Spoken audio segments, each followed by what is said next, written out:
कासिम ने जिक्र किया है कि पाकिस्तान को अल्लाह ताला की तरफ से 3000 काले जंगी जहाज मिलेंगे, जो उनके ख्याल में अहादीस में मज़कूर काले इल्म या काले निशानात हैं।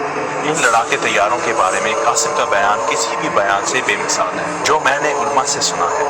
इसकी वजाहत मशरिक के सियाह शानात के तस्वुर पर एक जदीद तनाज़ुर फराहम करती है।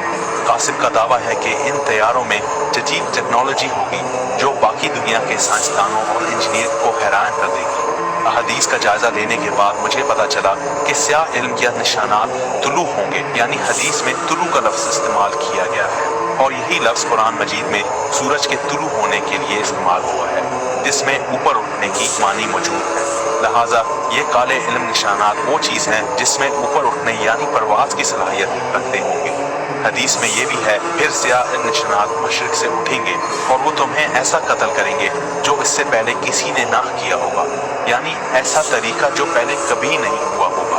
कासिम के कहने के मुताबिक कोई भी इन जंगी जहाज़ों का आसानी से शिकस्त नहीं कर सकता और ना कर सकेगा, यानी वो मुखालिफ कुव्वतों के खिलाफ एक मजबूत दिफा होंगे। दूसरे लफ्ज़ों में उनके पास नाकाबिल तस्खीर दिफा होगा। हदीस में ये भी है, सियाह इल्म या निशानात खुरासान से आएंगे, कोई चीज़ उन्हें पीछे नहीं हटा सकेगी, यानी उनको हरा ना सकेगी। कासिम का कहना है कि पाकिस्तान सुपर पावर अमेरिका और रूस दोनों का मुकाबला करेगा और उन्हें शिकस्त देगा। इससे मुझे अंदाज़ा होता है कि सियाह निशानात का अलंबरदार फौज किसी भी दूसरे कौम के मुकाबले में गैर मामूली जंगी सलाहियतों का हामिल होगी, क्योंकि वो एक ही वक्त में दोनों सुपर पावर से लड़ने के काबिल होगी। और हदीस में बताया गया है कि मलहमा जंग अजीम में एक झंडा हक का होगा और जो दूसरी तरफ 80 झंडों की झूठ यानी बातिल के खिलाफ लड़ेगी। और कासिम यहाँ तक कहते हैं कि हम पर यह जंग मुसल्लत की जाएगी और हमें अपना दिफा करना पड़ेगा और हमारे दुश्मन को खुद मौत का शौक होगा, तो हम क्या करेंगे। हदीस में है कि फिर सियाह इल्म निशानात मशरिक से उठेंगे और वो तुम्हें ऐसा कत्ल करेंगे जो इससे पहले किसी ने ना किया होगा, यानी ऐसा तरीका जो पहले कभी नहीं हुआ।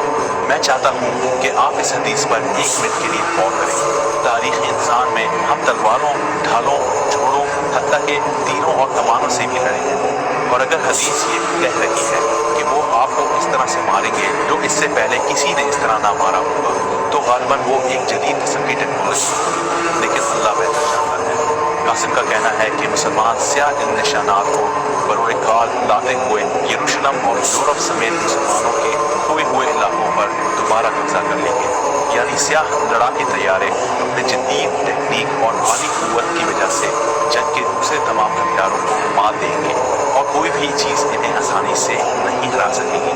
मैं चाहता हूँ कि आप भी इस बारे में गौर करें।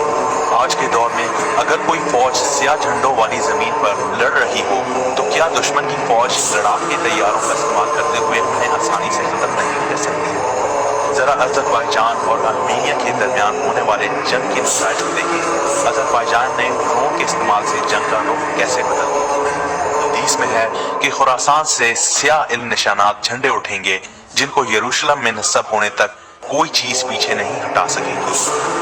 तो सियाह इल्म निशानात का खुलासा ये, वो सियाह इल्म निशानात तुलू होंगे, इशारा है कि ऊपर उठेंगे, प्रवास करेंगे, वो गैर मामूली अंदाज में हमला करेंगे। इससे पहले किसी भी जंगी हथियार से मुख्तलिफ उनके अंदर एक गैर मामूली जंगी सलाहियत होगी, जिसका एक नाकाबिल तस्खीर दिफा होगा। उन्हें कोई भी चीज़ आसानी से पीछे नहीं हटा सकेगी, जो यकीनी तौर पर घोड़े नहीं हो सकते, और वो यरूशलेम पहुँच जाएंगे और जो भी उनके रास्ते में आएगा उसको तहस नहस कर देंगे, यानी कि वो ताकत में बरतर होंगे। तो पश्चिम मुशरिक की तरफ से जो सियाह इल्म निशानात या सियाह झंडे हैं, वो दरअसल ब्लैक जैक फाइटर्स यानी काले जंगे जहाज ही हैं।